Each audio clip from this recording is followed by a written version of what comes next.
Ouais, puis on a des politiciens qui comprennent très mal les enjeux économiques aussi. On dirait qu'il y a un éveil, là, mais on est toujours en réaction. On n'est pas en avant, on n'est pas proactif. De ce que je vois, là, on l'a Ouais. vu avec le Congrès, avec le comité des communes sur les grandes chaînes d'alimentation. On tirait, écoute, on tirait ces supermarchés, alors qu'entre les deux, t'as des gens qui font beaucoup d'argent, là, les Ah intermédiaires. ouais. Ben, on comprend mal la distribution. Puis ça a été extrêmement. Ça, c'est probablement le plus gros défi que j'ai vécu depuis 20 ans, c'est d'essayer d'expliquer aux Canadiens comment fonctionne la distribution. Parce que les gens reviennent à ce qu'ils connaissent.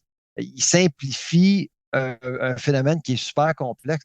Tu sais, quand je dis, par exemple, tu sais, il y a un palmarès qui est sorti hier qui indiquait que le Canada 10% des budgets familiales sont consacrés à l'alimentation au Canada, ce qui est le sixième plus bas taux au monde.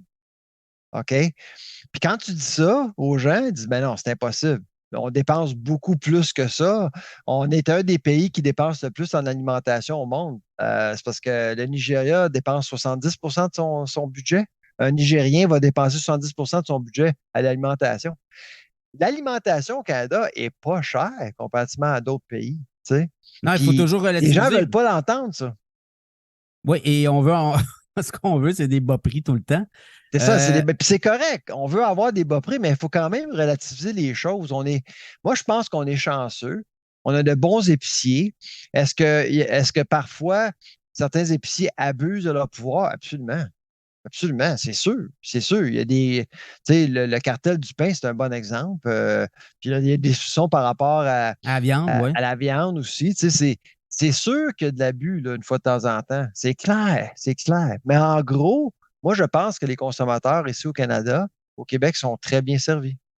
Écoute, je vais finir avec ça. L'achat de Subway par Rock Capital, qui est un gros fonds War d'investissement. Capital, ouais. Ouais, c'est ça, gros fonds d'investissement qui est déjà dans la bouffe, là.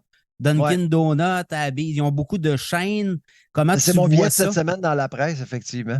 Qu'est-ce que tu vois? Moi, je pense que Subway a beaucoup à gagner là-dedans, dans la mesure où on va peut-être resserrer puis on va relancer la marque, là. Ben, en fait, l'obsession chez Subway pendant des années, c'était l'expansion, hein, tu sais. Puis les études de marché, ben, on laissait des franchisés ouvrir d'autres restaurants avec peu ou pas d'études. Ça a été fait un peu tout croche. Et en plus de ça, il y a eu des problèmes au niveau des relations publiques là, avec l'intégrité alimentaire. Il y a eu le fameux cas de Jared Fogle qui est en prison là, pour pédophilie. Alors, tu sais, il y a eu vraiment des problèmes majeurs là, chez Sobeys qui a affecté la marque. Je pense que Subway est chanceux de trouver un preneur en Rourke Capital qui a beaucoup, beaucoup d'expérience dans le domaine de la restauration rapide, qui est propriétaire de Buffalo Wings, Arby's, tu Dunkin' sais, Donuts. Dunkin' Donuts, tu sais, il connaît le domaine. Là. Moi, si j'étais franchisé sur Subway, là, je me tiendrais les fesses serrées. Parce que moi, j'ai l'impression, parce qu'il y a quoi, 2400 Subway au Canada. Pour Euh, enfermer, selon toi? Au Québec, là, il y a un Subway pour 13 000 Québécois. OK?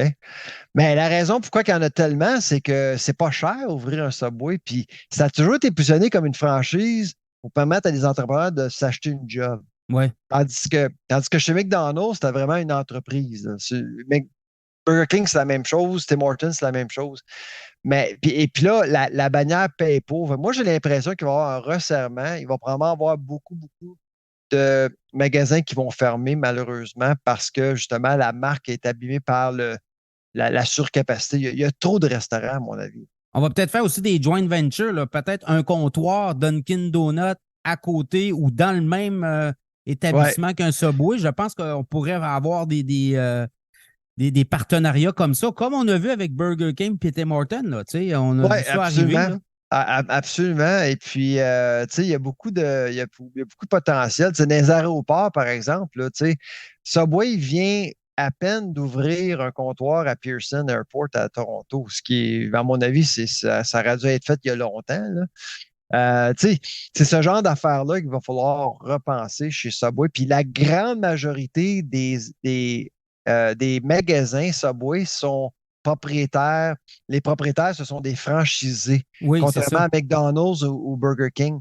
Alors, tu sais, ça aussi, je pense qu'il va y avoir de plus en plus de magasins corpos qui vont appartenir à la Subway parce qu'ils veulent mieux contrôler le marché. Moi, je m'attends à ça. Ils pourraient racheter des franchisés, c'est ça qu'on À comprend. mon avis, moi, je pense que c'est ça qui va arriver aussi. Tu es dépendant des contrats là, d'approvisionnement. Fait que c'est ça, je pense que c'est ça, parce qu'ils ont déjà commencé à travailler sur leur image, là, le fameux Subway Refresh. Là. Alors, ça va aider, mais il y a beaucoup de travail à faire au niveau de la chaîne d'approvisionnement, au niveau aussi du nombre de magasins et des endroits où les magasins se situent. D'ailleurs, j'ai reçu une note de Subway Canada hier par rapport à mon billet dans le Toronto Sun, puis il était d'accord avec mes propos dans mon billet, à part du fait que leur poursuite contre la CBC était terminée, chose que je ne savais pas. Ça vient d'être réglé récemment. Là. Fait que L'histoire du poulet, là, c'était ça? ouais, l'histoire du poulet, du faux poulet. Là. Ouais, Donc, ils ont laissé tomber la poursuite pour passer à d'autres choses. OK. Puis, ce qu'on comprend aussi dans le cas de Subway, dans les prochaines années, ben, ça pourrait être, c'est ça, là, un rebranding, repositionnement, les prix. Aussi, on va travailler sur les prix aussi pour faire entrer peut-être davantage de clients dans les établissements. Oui, Donc, ouais, absolument. Ben, tu sais, c'est Subway, je sais pas, tu sais, comme pour les jeunes, je sais pas si, tu sais, ils ont tenté de développer le créneau de déjeuner, ça n'a pas marché. Au niveau d'intégrité alimentaire, il y a des problèmes, tu sais, comme en Europe, il y a des rumeurs comme quoi le pain chez Subway est considéré comme un gâteau parce qu'il y a tellement de sucre dedans, tu sais, c'est ce genre d'affaires-là, là. Je pense qu'il va falloir qu'ils revisent un peu tout ça.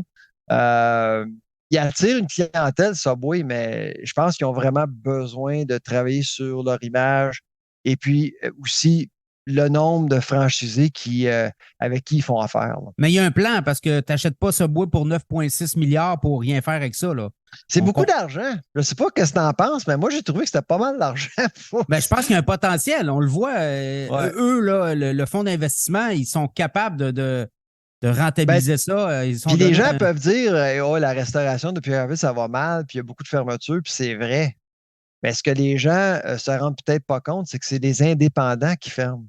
Mais les franchises là, fonctionnent très bien. Regarde les états financiers de McDonald's. Regarde les états financiers d'RBI avec Tim Hortons, Popeyes puis Burger King. Oui. Écoute, ça va bien. Là. Pourquoi une récession ramène les gens vers restauration rapide? Qu'on aime ou pas, là, c'est un phénomène qui revient constamment lorsqu'il y a un ralentissement économique. Oui. Et n'oublions pas que les gens qui ont parti Subway, c'était la famille encore là, avec des successeurs, oui, mais on a parti avec 1 000 $ en 65, je pense.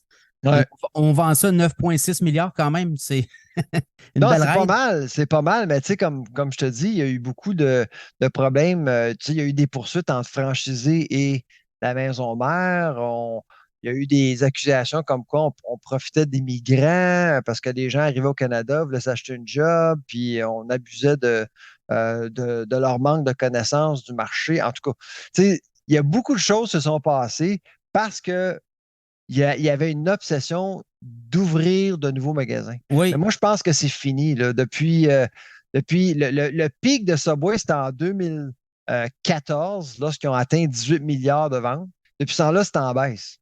Depuis ce temps-là, c'est en baisse. Là. Okay?